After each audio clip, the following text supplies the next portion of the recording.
Ang linaw-linaw nung Duterte versus House of Representatives hindi ko maintindihan as a lawyer, meron kang meron kang sworn duty. Hindi niya pa naintindihan na pagkatapos ng pagiging congressman niya, pwede naman siyang ulanin ng disbarment complaint because of yung kanyang inaasta ngayon. Hindi tama Maling-mali. I mean, talagang sobrang garapala, nakakasok ang mukha niya talaga. Trabaho nating mga mamamayan na questionin, nasitahin yung naging pamamaraan ng House Justice Committee sa Kamara, sa mababang kapulungan. And actually right now meron ng petition petition for certiorari and prohibition na pinile si Attorney Torion. And I think the Supreme Court will have to make a very quick decision on that petition para hindi maging moot and academic yung issue.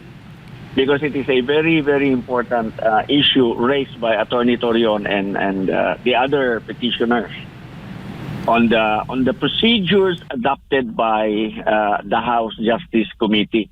Ang linaw-linaw nung Duterte versus House of Representatives talaga ng